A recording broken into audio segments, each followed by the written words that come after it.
नमस्कार मेरे प्यारे मित्रों। आज हम चर्चा करने वाले हैं क्लास 10 के क्वेश्चन बैंक के ऊपर।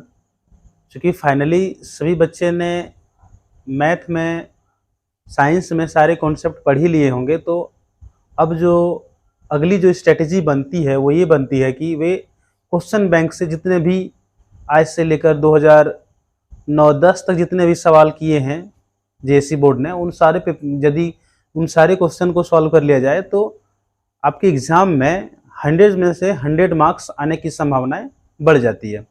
और आप जितने भी कॉम्पिटिटिव एग्ज़ाम या फिर जितने भी एकेडमिक सेक्शन के एग्ज़ाम होते हैं, जो बच्चे तैयारी करते हैं, वो फाइनली वो क्या करते हैं कि क्वेश्चन बैंक जितने होते हैं, जो प्रीवियस ईयर में जो सवाल किए किए रहते हैं, जो सवाल पूछे जाते हैं बोर्ड के द्वारा, उन सारों को वो सॉल्व करते हैं, जिनसे उन्हें एक अंदाज़ा लग जाता है कि इस बार ये सवाल रिपीट कर सकती है बैंक, कि इस बार ये सवाल जो है एकेडमी या फिर बोर्ड रिपीट कर सकती है।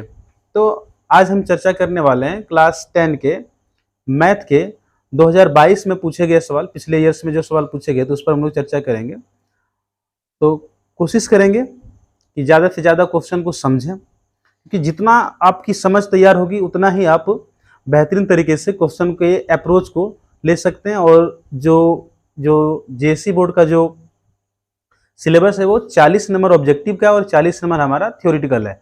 यानी कि 40 जो ऑब्जेक्टिव्स होंगे उसमें आपको ओएमआर शीट पर आपको गोल गोल घेरनी है, और 40 नंबर का जो पेपर होगा वो आपको लिख के आंसर देनी है, और बाकी 20 नंबर आपके स्कूल से प्रैक्टिकल में मिलेंगे। तो हम चर्चा करेंगे क्वेश्चन नंबर 1 पे। तो हमारा पहला प्रश्न है, 120 का अभाज्य गुणनखंड क्या होगी। तो मेरे प्यारे मित्रों, जैसे कि आप जानते हैं कि अभाज्य गुणनखंड का मतलब होता है कि ऐसी संख्या से उसे तोड़नी है जो कि वापस किसी संख्या से ना टूटे। जैसे कि मान लीजिए अगर हम कहें कि आप 2 को तोड़िए, तो आप तोड़ेंगे किस में? आप कहेंगे सर ये 1 में और 2 में टूटेगी, हाँ या ना। अगर मैं कहूँ मेरे प्यारे मित्र 3 को तोड़िए, तो आप कहेंगे सर ये 1 में टूटेगी और ये 3 में टूटेगी। तो अभाज्य का मतलब होता है कि जिससे वापस विभाजित नहीं कर सकते। तो हमारे सामने जो हमारा पहला प्रश्न है, हमारे सामने हमारा जो पहला प्रश्न है कह रहा है कि 120 का अभाज्य गुणनखंड लिखिए। तो 120 को सबसे पहले आप करिए क्या, 120 को आप तोड़ लीजिए। तो ध्यान रखें कि आप जब भी इसे तोड़ें तो मिनिमम से मिनिमम जो टेबल होती है, जिसे आप 2 से तोड़िए। तो 2 से तोड़ेंगे तो 2 छिके 12, 0, 2 तिया 6, 2 से तोड़ेंगे तो 15 बार में, और फिर इसे आप 3 से तोड़िएगा तो 3 पचे 15। यानी कि आप 120 को लिख सकते हैं 2 गुने 2 गुने 2 गुने 3 गुने 5। 2 दूनी 4, 4 दूनी 8, 8 तिया 24 और 24 पंचे 120। अब हम ऑप्शन देखेंगे तो हमारा ऑप्शन है, पहला ऑप्शन हमारा मिलता है, तो जो हमारा आंसर होगा वो ऑप्शन ए होगा। तो हमारा पहला आंसर जो होगा वो होगा ऑप्शन 1। तो हमारा अगला प्रश्न है, अभाज्य गुणनखंड 2 गुने 2 गुने 2 गुने 3 गुने 3 का मान क्या होगा।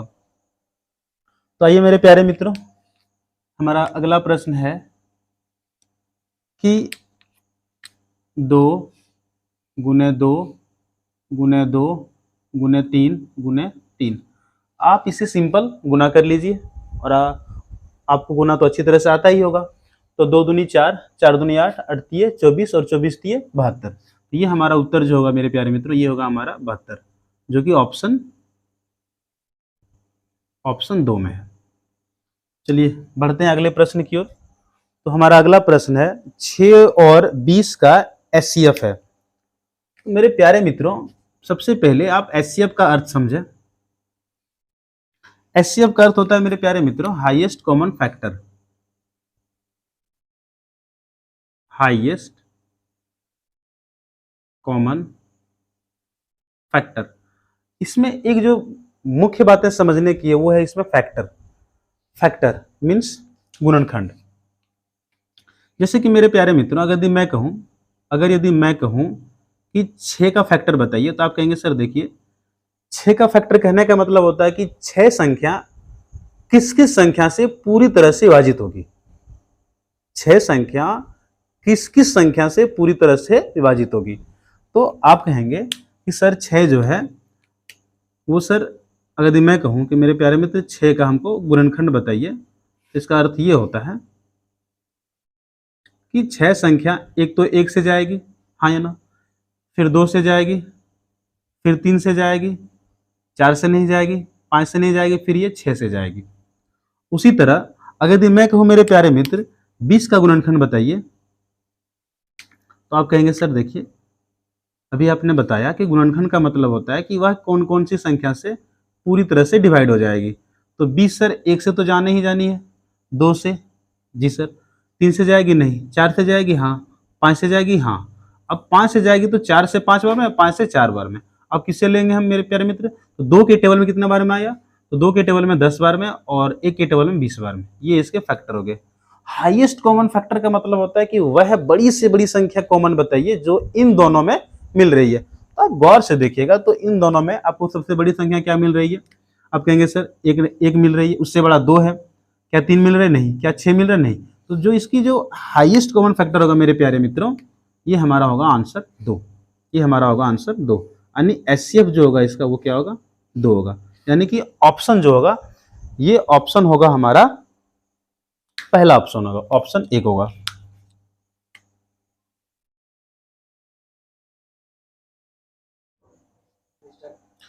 तो हमारा अगला प्रश्न है किसी पूर्णांक m के लिए प्रत्येक विषम संख्या का रूप है। हमारा ऑप्शन है m, ऑप्शन 2 है 2m, ऑप्शन 3 है m+1 और ऑप्शन 4 है 2m+1। मेरे प्यारे मित्रों इस तरह के प्रश्न सॉल्व करने के लिए हम ऑप्शन से जाएंगे और हमारा ऑप्शन जैसे कहता है, हमारा पहला जो ऑप्शन है 4 का ऑप्शन 1 में है m, ऑप्शन 2 में है हमारा 2m, ऑप्शन 3 में है हमारा m+1 और ऑप्शन 4 में है 2m+1। हम इस पर 2 नंबर सेट करके देखेंगे, एक बार सम संख्या को रखेंगे, एक बार विषम संख्या को रखेंगे और उस नंबर को चेक करेंगे।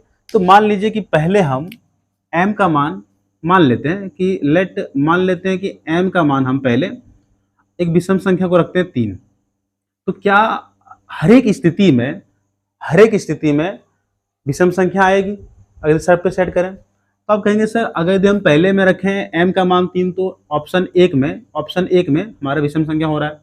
क्या ऑप्शन 2 में हमारा विषम संख्या होगा? तो 2m को रखें हम तो 2 गुने 3 यानी ये कितना हो जा रहा है 6।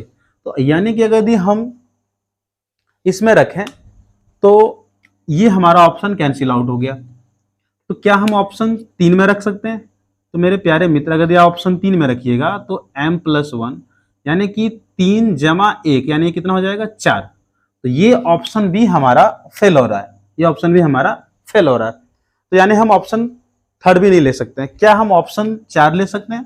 तो मेरे प्यारे मित्रों अगर ये ऑप्शन 4 देखें तो इसमें होगा 2m+1 यानी कि हम m की जगह 3 रखेंगे +1, 3 दूनी 6 1 7। अब हमारा 2 ऑप्शन कॉन्ट्रेडिक्ट करता है। पहला ऑप्शन कह रहा है कि विषम संख्या लेने पर वो विषम संख्या आता है और जो ऑप्शन 4 है उसमें भी विषम संख्या लेने पर आ सकता है। तो हम यहाँ पे चेक करेंगे कि क्या अगर यदि ऑप्शन 4 में हम अगर यदि कोई सम संख्या को रखें तो क्या उस स्थिति में भी उसका मान सम होता है या विषम होता है? अगर यदि विषम होता है तो यानी ऑप्शन 4 हमारा करेक्ट होगा। तो जैसे कि मान लेते हैं, मैं इसे रेड पेन से लिख रहा हूं, जैसे कि मान लेते हैं कि लेट m का मान मेरे प्यारे मित्र अब की बार हम 4 रख देते हैं। तो अगर हम इस ऑप्शन में सेट करें, 4 नहीं बल्कि 6 रख देते हैं। अगर हम इस ऑप्शन में सेट करें 2m+1 तो आप देखिएगा तो 2 गुने 6 + 1 6 दूनी 12 1 13। यानी कि मेरे प्यारे मित्र अगर यदि हम ऑप्शन 4 में सम संख्या रखते हैं तो भी इसका वैल्यू विषम होता है और यदि विषम संख्या रखते हैं तो भी इसका वैल्यू विषम ही होता है। लेकिन अगर यदि हम इस ऑप्शन को इसमें रख दें तो फिर इसका मान कॉन्ट्राडिक्ट कर जाएगा, ये हमको दिखाएगा सम, लेकिन हमें चुनिए है विषम, इसलिए ऑप्शन जो 4 होगा हमारा वो हमारा सही होगा। सो मेरे प्यारे मित्रों ऑप्शन 4 इज करेक्ट आंसर। हमारा अगला प्रश्न है जो कि बेहद ही आसान प्रश्न है और इससे हर एक बार बोर्ड एग्जाम में पूछा जाता है। y का जो फंक्शन है px का ग्राफ दिया गया है, बहुपद px के शून्यकों की संख्या हमें ज्ञात करनी है, जैसा कि आप क्वेश्चन में देख सकते हैं। तो इस तरह के प्रश्न सॉल्व करने के लिए आप सिर्फ ये देखें कि जो ग्राफ का जो लाइन है ये एक्स अक्ष को कितने बार काटती है। तो आप देखेंगे गौर से मेरे प्यारे मित्र, सिर्फ एक्स एक्सिस को ही देखनी है। आप देखिएगा तो एक्स एक्सिस को एक बार यहाँ पे काट रहा है, एक बार यहाँ पर और एक बार यहाँ पर, यानी कि जो शून्यकों की संख्या होगी इस प्रश्न में मेरे प्यारे मित्रों, आंसर जो होगी शून्यकों की जो संख्या होगी वो होगी मेरे प्यारे मित्र 3। यानी कि इस जो भी ग्राफ का इक्वेशन दिया है, इस ग्राफ के इक्वेशन का जो सॉल्यूशन होगा वो 3 सॉल्यूशन होगा, यानी एक्स का मान 3 जगह पे रखने पर वो मान 0 हो जाएगी। अब अगले प्रश्न की ओर बढ़ते हैं। बहुपद एक्स स्क्वायर माइनस 3 का शून्यक है। तो हमारा अगला प्रश्न है मेरे प्यारे मित्रों, एक्स स्क्वायर माइनस 3 के शून्य ज्ञात करना है। मेरे प्यारे मित्रों, इस बात को अच्छे तरीके से जाने, अगर यदि आपका द्विघात समीकरण है, इसका मतलब ये होता है कि x का 2 वैल्यू आएगा जिस पर हम उस इक्वेशन में अगर यदि x का मान रखें तो उस इक्वेशन को 0 कर देगी। तो चूंकि हमारा एक द्विघात समीकरण है तो यानी कि x का 2 वैल्यूज आएगा जो इस इक्वेशन को क्या करेगी, 0 कर देगी। शून्य ज्ञात करने का मतलब ये होता है कि इसमें x का हम क्या वैल्यू रखेंगे जो इक्वेशन को 0 कर देगी। तो मेरे प्यारे मित्रों, जैसे कि आप सभी जानते हैं एक फॉर्मूला होती है a माइनस बी और a प्लस बी, तो इसका इक्वल टू होता है A square minus B square. 9 class में आप लोग पढ़ चुके हैं। तो क्या अगर यदि मैं कहूँ कि इसे हम एक्स स्क्वायर और मैं इसे √3 का वर्ग लिखूं तो किसी भाई को कोई दिक्कत? आप कहेंगे सर नहीं, क्योंकि मेरे प्यारे मित्रों √3 का अगर हम स्क्वायर लिखें इसका मतलब ये होता है कि √3 को 2 बार गुना करनी है, और √3 को 2 बार गुना करने का मतलब ये होता है कि 3 का पावर हाफ और 3 का पावर हाफ।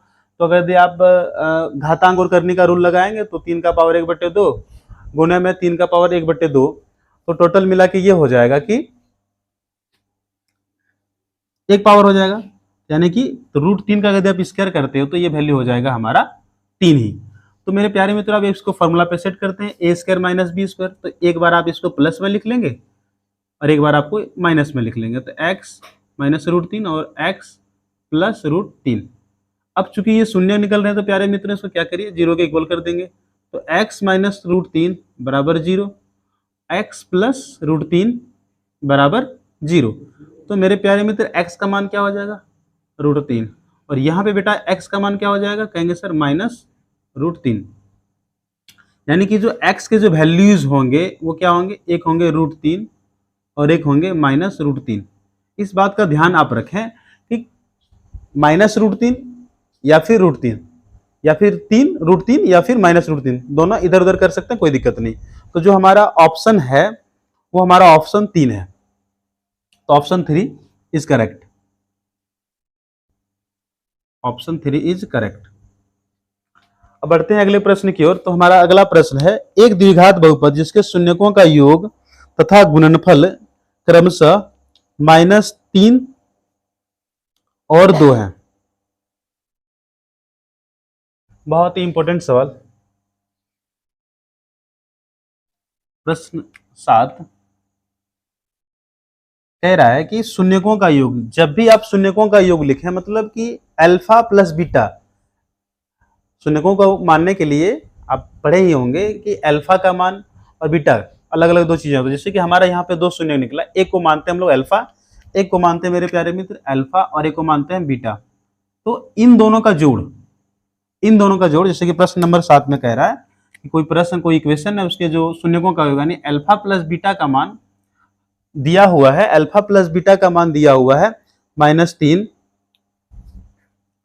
और अल्फा इंटू बीटा यानी अल्फा गुने बीटा का मान दिया है 2, और कह रहा है कि एक द्विघात समीकरण बना के दिखाइए हमें। तो मेरे प्यारे मित्रों, जो द्विघात समीकरण का जो फॉर्मूला होता है, द्विघात समीकरण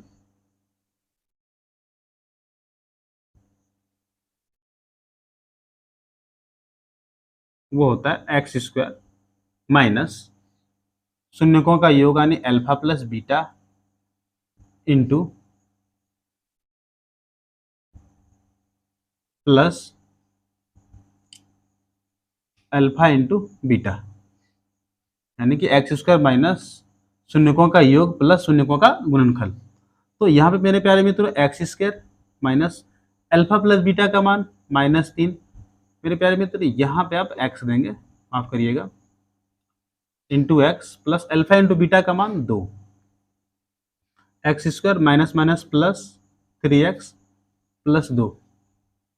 तो हमारा ऑप्शन है मेरे प्यारे मित्र, तो हमारा ऑप्शन है, पहला ऑप्शन है हमारा x square plus 3x plus 2। तो जो हमारा आंसर है वो है हमारा ऑप्शन 1। बढ़ते हैं अब अगले प्रश्न की ओर। यदि a1 बाय a2 बराबर b1 बाय b2 बराबर नहीं है c1 बाय c2, तो समीकरण निकाय a1x plus b1y plus c1 0 बराबर 0 और a2x plus b2y plus a2 बराबर 0 का जो सॉल्यूशन होगा, कोई हल नहीं, एक अद्वितीय हल है, अपरिमित रूप से अनेक हल है, या दो हल है। मित्र इस तरह के प्रश्न को सॉल्व करने के पहले जो इसका कॉन्सेप्ट है उस चीज को थोड़ा सा समझ लेते हैं। तो कॉन्सेप्ट है मेरे प्यारे मित्र, अगर यदि मान लीजिए कोई दो इक्वेशन है, जैसे कि मान लीजिए a1x plus b1y plus c1 is 0, अगला इक्वेशन है a2x plus b2y plus c2 बराबर 0। तो इस इक्वेशन का ग्राफ कैसे होगा, इस तरह से निकालते हैं। आप देखिए क्या कि a1 बटे में a2 अगर यदि बराबर नहीं है b1 बटे में b2, तो हम कहते हैं कि इस तरह के इक्वेशन का जो ग्राफ होगा वो कैसा होगा, प्रतिच्छेद करती रेखाएं, प्रतिच्छेद करती रेखाएं। इसका मतलब ये हुआ मेरे प्यारे मित्र क्या कि जो ग्राफ होगा, आप ग्राफ बनाएगा तो ये रेखाएं एक जगह पे कहीं ना कहीं कटेगी, दोनों इक्वेशन, और कटेगी तो जहां पे कटेगी इस जगह पे कटेगी, तो यानी एक जगह पे कटी, एक जगह पे कटी। इसका मतलब होगा कि इसका जो हल होगा सिर्फ एक हल होगा, यानी अद्वितीय हल, यानी दूसरा कोई हल नहीं। अद्वितीय हल कहने का मतलब सिर्फ एक सॉल्यूशन होगा, जो x और y का जो वैल्यू निकलेगी सिर्फ एक निकलेगी। और यदि मान लीजिए a1 बाई a2 बराबर है b1 बटे b2 बराबर है c1 बटे c2, तो ये जो ग्राफ होगा इसका, ये होगा समपाती रेखाएं, ये होगी मेरे प्यारे मित्र, ये होगी समपाती रेखाएं। इसका मतलब ये हुआ कि जो ग्राफ का जो लाइन खींचा जाएगा ना, ग्राफ का जो लाइन खींचा जाएगा वो एक दूसरे के ऊपर एकदम एक दूसरे के ऊपर जाएगी, यानी कि कुछ इस तरह, कुछ ओवरलैप करेगी एक दूसरे के ऊपर इस तरह। तो आप देखेंगे कि हर एक बिंदु पे लाइन मिल रही है। यदि हर एक बिंदु पे मिल रही लाइन, तो हो सकता है कहीं यहाँ पे मिला, यहाँ पे मिला, यहाँ पे मिला, यहाँ पे, हर एक बिंदु पे मिला। मतलब इसका जो हल होगा मेरे प्यारे मित्र, इसका हल होगा अपरिमित रूप से अनेक हल, यानी कि इसका सॉल्यूशन बहुत होगा, यानी इसमें एक्स और वाई का वैल्यू हर एक बिंदु पे बराबर रहेगी। अपरिमित रूप से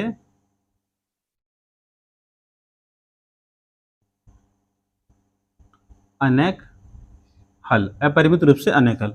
और जो तीसरा ग्राफ है वो होगा a1 by a2 is equal to b1 by b2 is not equal to, यानी c1 बाई c2 के बराबर नहीं होगा। तो इस तरह के जो इक्वेशन के जो ग्राफ होंगे मेरे प्यारे मित्र, ध्यान से देखें, इस तरह के इक्वेशन के जो ग्राफ होंगे वो होंगे समपाती नहीं बल्कि समांतर रेखाएं, समांतर रेखाएं। समांतर रेखा कहने का मतलब ये हुआ कि दोनों इक्वेशन अलग अलग जगह से चलेगी, यानी ऐसे कुछ, यानी कि आप देखें गौर से, ये इक्वेशन कहीं भी नहीं मिली, कहीं पे भी नहीं मिली, मैंने मतलब ये हुआ कि एक्स और वाई का कहीं पे मान नहीं निकलेगा, यानी कि इसके जो सॉल्यूशन होंगे कोई हल नहीं, यानी इसका कोई सॉल्यूशन ही नहीं होगा। तो अब जो हमारा प्रश्न है, अभी यहाँ पे हमें कह रहा है, क्वेश्चन हमें कह रहा है कि जो a1 by a2 is equal to है b1 by b2 is not equal to c1 by c2 है, तो इसका सॉल्यूशन क्या होगा? तो आप कहेंगे सर इसका सॉल्यूशन होगा ऑप्शन 3, ये होगा हमारा ऑप्शन 1, ऑप्शन 1। अब बढ़ते हैं अगले प्रश्न की ओर। हमारा अगला प्रश्न है रैखिक समीकरण युग्म 2x माइनस वाई बराबर 5 और 3x प्लस 2y बराबर 4। मेरे प्यारे मित्र, इस तरह के सवाल को सॉल्व करने के लिए आप जो है एलिमिनेशन मेथड का यूज करें, विलोपन विधि का यूज करें। 2x माइनस वाई बराबर 5, 2x माइनस वाई बराबर 5। और अगला प्रश्न है इसमें 3x प्लस 2y बराबर 4। 3x प्लस 2y बराबर 4। आपने पढ़े हैं चैप्टर 3 में, चैप्टर 2 में आपने पढ़े हैं बहुत तरीके से सॉल्व करने का, विलोपन विधि, व्रजगुणन विधि, विस्थापन विधि, सब्स्टिट्यूट मेथड जिसको बोलते हैं। जो सबसे सटीक बनाने का जो तरीका होता है वो होता है हमारा विलोपन विधि से। आप करिए क्या कि इक्वेशन 1 में, इक्वेशन 2 में अब देखिए कि किस इक्वेशन को हमें काटना है, किस एक्स को काटना है कि वाई को काटना है, तो उस अनुसार से आप करिए क्या कि उसे गुना करके आप काट सकते हैं। तो आप देखिएगा, अगर यदि मैं कहूँ मेरे प्यारे मित्र, इसको अगर इक्वेशन 1 मान लें, इसको इक्वेशन 2 मान लें, तो इसे सॉल्व करना है, तो आप देखिए कि कोशिश ये रखिए कि पहले इक्वेशन वाला में माइनस या प्लस, या फिर दूसरे में प्लस या माइनस हो। एक माइनस एक प्लस हो जाने पर क्या करेंगे कि हमें उसमें जोड़ने या घटाने की जरूरत नहीं पड़ती, सीधा उसको जोड़ देते हैं। ठीक है, तो आप गौर से देखेंगे तो इस इक्वेशन में अगर मैं कहूँ कि मेरे प्यारे मित्र, इसमें अगर हम y को एलिमिनेट करते हैं, y को एलिमिनेट करना चाहें तो करिए क्या कि आप देखिए कि यहाँ पे माइनस वाई, यहाँ पे प्लस 2y है, तो इसमें करिए क्या कि दोनों मिलना चाहिए, हाँ या ना, दोनों मिलना चाहिए। क्या करिए, इसमें 2 से गुना कर दीजिए मेरे प्यारे मित्र, इसको 2 से गुना कर दीजिए। तो जैसे ही आप इसको 2 से गुना करते हैं तो आप देखिएगा कि ये इक्वेशन हो जाएगा, ये इक्वेशन हो जाएगा हमारा 4x माइनस 2y बराबर 10, हाँ या ना। और अगला इक्वेशन है हमारा 3x प्लस 2y बराबर 4। अब गौर से देखिए, इस क्वेश्चन को क्या करिए, जोड़ दीजिए। अगर यदि आपने थ्योरी पेपर बनाना है, थ्योरी में लिख रहे हैं तो हर एक चीज़ को आपको लिखना होगा, लेकिन हम लोग सॉल्व कर रहे हैं सिर्फ ऑब्जेक्टिव्स, तो हम सिर्फ इसमें मेथड देखेंगे किस तरीके से हो रही है। ठीक है, तो यहाँ पे आप देखिएगा कि माइनस प्लस कट गया, हम इसको जोड़ रहे हैं। 4 और 3 कितना हो गया मेरे प्यारे मित्र, 7x, और 10 4 कितना हो गया, 14, हाँ या ना। तो अब अगली बार इसको सॉल्व करिएगा तो x का मान कितना हो जाएगा मेरे प्यारे मित्र, x का मान हो जाएगा 14/7, जो कि हो जाएगा 2। x का मान कितना हो जाएगा मेरे प्यारे मित्र, 2। अब इसको किसी भी इक्वेशन में आप सेट कर सकते हैं। तो इक्वेशन 1 में, यानी किसी भी इक्वेशन का नहीं मतलब हुआ 1 में, 2 में या फिर 3 में रखिए। तो हम कोशिश करिए कि पहले इक्वेशन में रखें। तो 2x माइनस वाई बराबर 5, 2 गुने में 2 माइनस वाई बराबर 5, 2 दूनी 4 माइनस वाई बराबर 5। मेरे प्यारे मित्र, माइनस वाई बराबर क्या हो जाएगी, 5। इसको उठा के उधर ले जाएंगे तो -4, हाँ या ना। तो माइनस वाई बराबर 1, यानी इसको पलट देंगे तो ये हमारा हो जाएगा y का वैल्यू -1, यानी कि जो हमारा उत्तर होगा वो हमारा होगा 4। ऑप्शन है 1 में x का मान 2 और y का मान -1।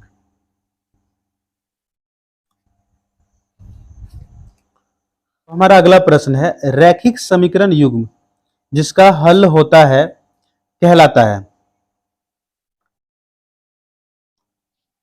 तो जो प्रश्न है हमारा कह रहा है कि कौन सी जिसका सॉल्यूशन निकलता है उसका जो मान होता है वो संगत होता है कि असंगत होता है। तो इस बात को ध्यान रखें, जो क्वेश्चन नंबर 8 से हमारा रिलेटेड था।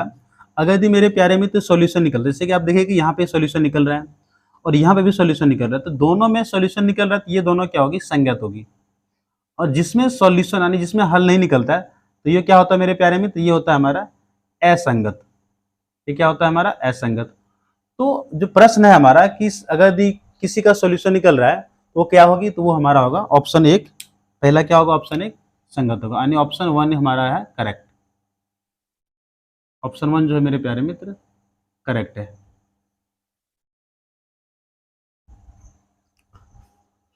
अब अगला प्रश्न है, समीकरण युग्म 3x प्लस 2y बराबर 5, 2x माइनस 3y बराबर 7 के कितने हल होंगे। हमारा अगला प्रश्न है 11 नंबर, कह रहा है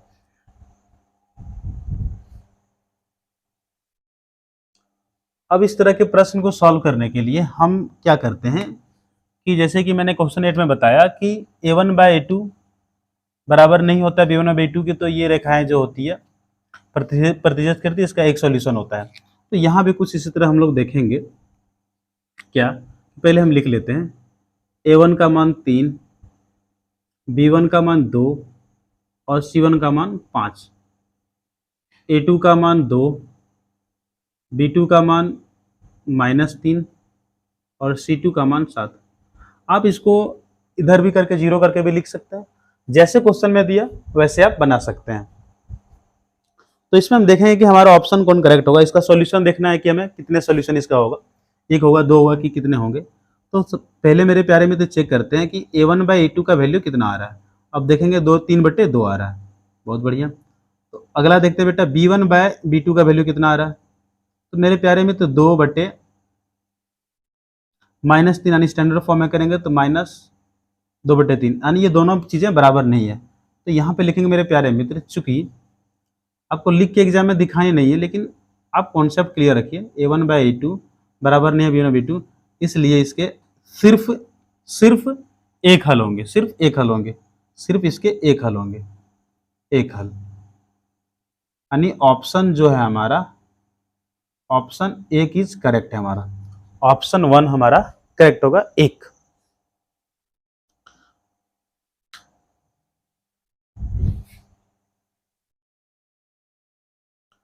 तो मेरे प्यारे मित्र हमारा अगला प्रश्न है, समीकरण निकाय 2x + y - 6 = 0, 2x - ky - 2 = 0 के अद्वितीय हल होने के लिए k का मान क्या होना चाहिए। तो मेरे प्यारे मित्रों, जैसे कि मैंने पिछले क्वेश्चन में बताया कि अद्वितीय हल की स्थिति में हम जानते हैं क्या होना चाहिए कि a1/a2 बराबर नहीं होना चाहिए b1/b2।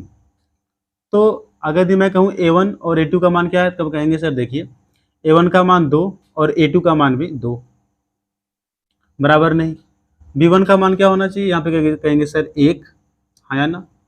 और b2 का मान क्या होगा, -k, हाँ या ना। अब अगला, अब इसको काटिएगा तो इसका सॉल्यूशन 1 होगा, यानी 1 बराबर नहीं है 1/-k के। अब इसको इधर ले जाएंगे तो ये हो जाएगा हमारा, क्रॉस मल्टीप्लाई करेंगे तो -k बराबर नहीं है 1, यानी कि k का मान बराबर नहीं होगा -1 के। अब इसको इधर ले जाएंगे, इसको इधर ले जाएंगे, स्वाभाविक वाली बात है, इधर ले जाएंगे तो ये प्लस में हो जाएगा, इधर ले आएंगे तो ये माइनस में हो जाएगा, यानी k का मान कभी भी -1 के इक्वल नहीं होगा। तो जैसे कि हमारा पहला ऑप्शन है ऑप्शन 1, ये होगा हमारा आंसर ऑप्शन 1, ये होगा हमारा ऑप्शन 1 उत्तर होगा। बढ़ते हैं अगले प्रश्न की ओर, यदि रैखिक समीकरणों का कोई युग्म असंगत है तब इसके आलेख की रेखाएं होंगी। तो फिर से मेरे प्यारे मित्रों, जैसे कि मैंने पिछले प्रश्न में बताया, क्वेश्चन नंबर 8 में जो मैंने बताया कि अगर यदि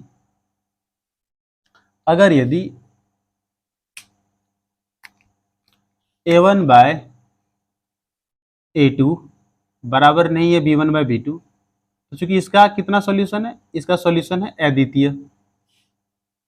अद्वितीय मतलब एक सॉल्यूशन है इसका, यानी ये क्या होगा मेरे प्यारे मित्र, संगत होगी, हाँ या ना। अगला जो है वो है मेरे प्यारे मित्र a1/a2 बराबर b1/b2 बराबर c1/c2, तो ये होगा हमारा समपाती। समपाती कहने का मतलब ओवरलैप करेगा, एक दूसरे के ऊपर जाएगा, तो ये भी हमारा होगा सॉल्यूशन होगा, मतलब ये भी हमारा होगा संगत। और जो हमारा तीसरा था कॉन्सेप्ट मेरे प्यारे मित्र, a1/a2 बराबर b1/b2 बराबर नहीं होगी c1/c2, तो इसका सॉल्यूशन क्या होगा, ये जो रेखाएं होगी वो समांतर रेखाएं होंगी, संपात इसका कोई हल नहीं होगा। और यदि कोई हल नहीं होगा तो मेरे प्यारे मित्र ये क्या होगा, असंगत होगी। क्या होगी, ये असंगत होगी, यानी कि हमारा जो उत्तर होगा वो हमारा उत्तर होगा 3 नंबर होगा, जो कि ये होगी, कैसी रेखाएं होगी, ये होगी हमारी समांतर रेखाएं, ये होगी हमारी समांतर रेखाएं। तो मेरे प्यारे मित्र जो ऑप्शन 3 जो है, ऑप्शन 3 जो है वो है हमारा करेक्ट।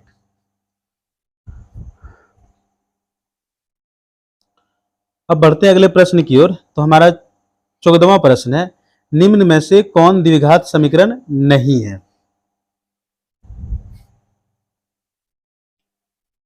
तो इस तरह के प्रश्न को सॉल्व करने के लिए सबसे पहले आप करिए क्या कि जो भी आपके सामने जो ऑप्शंस दिए गए हैं उस ऑप्शंस को सॉल्व कर लें। अगर यदि उसके पावर में 2 आती है तो हम कहेंगे द्विघात समीकरण है, अगर यदि पावर में 2 नहीं आती है तो कहेंगे द्विघात समीकरण नहीं है। तो पहला हमारा जो ऑप्शन है, जो हमारा पहला ऑप्शन है x - 2 का होल स्क्वायर + 1 बराबर 2x - 3, सॉल्व करेंगे ए स्क्वायर, ए माइनस बी का होल स्क्वायर का फॉर्मूला लेंगे ए स्क्वायर प्लस बी स्क्वायर 2 का वर्ग 4 माइनस 2ab यानी 2 दूनी 4x प्लस 1 2x माइनस 3। तो अब यहाँ पे देखेंगे, सॉल्व करेंगे। अगर यदि आपने सॉल्व करेंगे तो आप देखेंगे कि ये हमारा एक्स स्क्वायर रह जाता है, यानी कि ये हमारा द्विघात है, ये हमारा प्यारे मित्र द्विघात है। तो यहाँ से उठाएंगे हम ऑप्शन 3, ऑप्शन 2 को उठाएंगे। ऑप्शन 2 को देखिएगा तो x plus 1 plus 8 x plus 2 और x माइनस 2। आप सॉल्व करिए। एक्स स्क्वायर, एक्स को 1 से गुना करेंगे तो x प्लस 8 गुना करेंगे तो a plus B A minus B, यानी एक बार एक्स स्क्वायर और एक बार वाई स्क्वायर यानी b का स्क्वायर, है ना।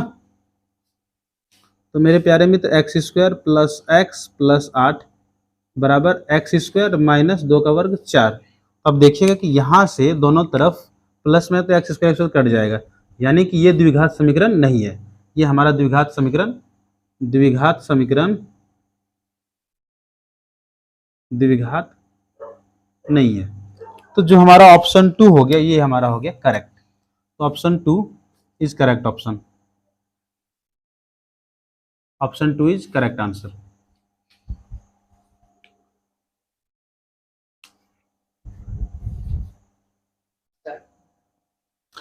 हमारा अगला प्रश्न है, द्विघात समीकरण 3x square minus 5x plus 2 बराबर 0 का विविक्तर निकालना है।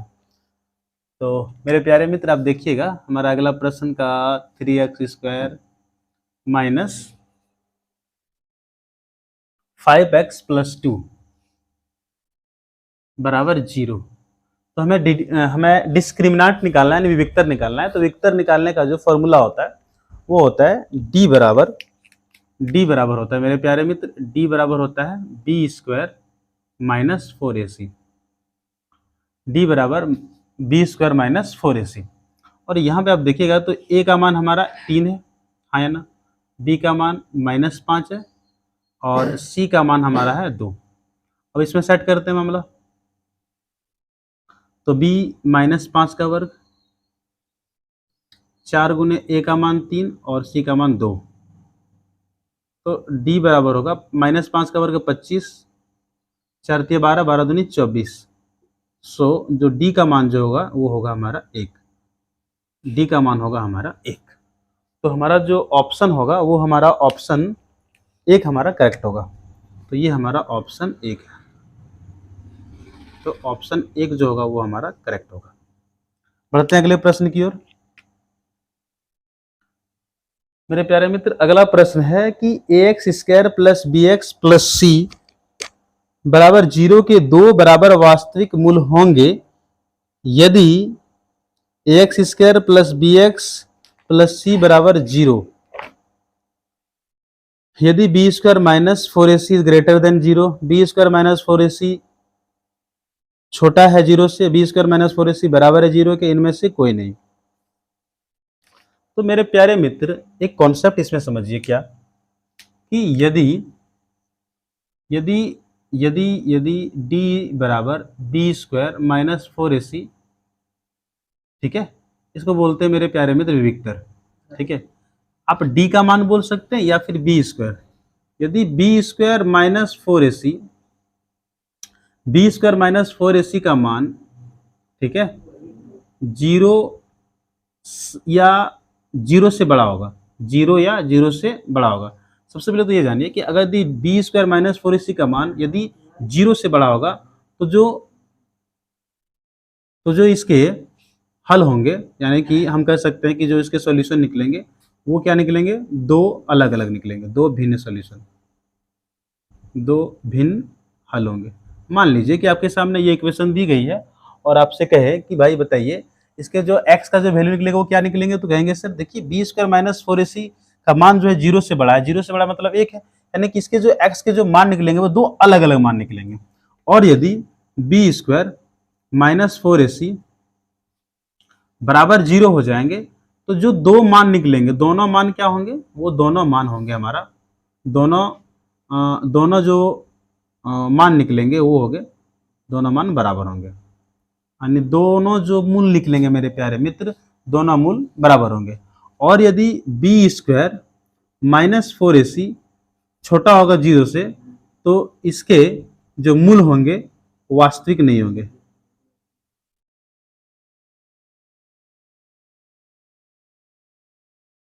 वास्तविक मूल नहीं होगी, वास्तविक मूल नहीं होगी।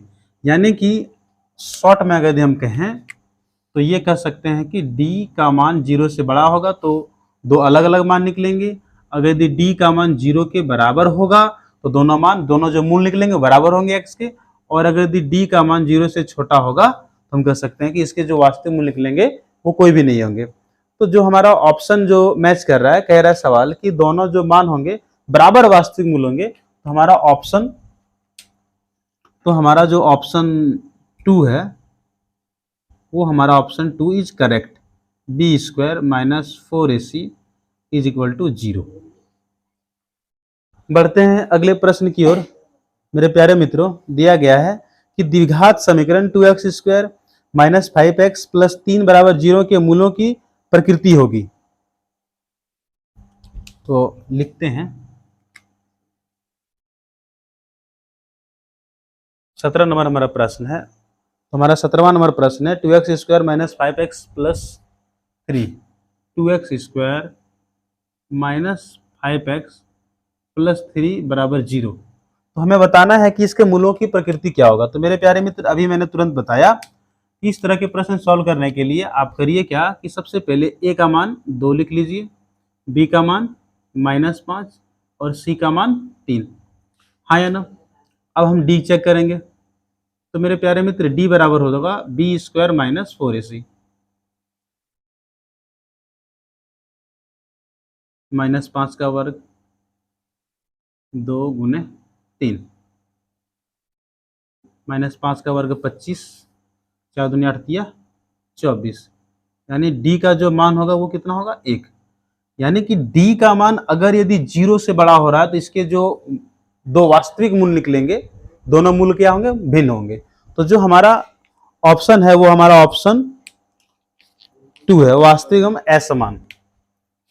तो ऑप्शन हमारा 2 के साथ जाना होगा हमें, और जो आंसर होगा वो होगा वास्तविक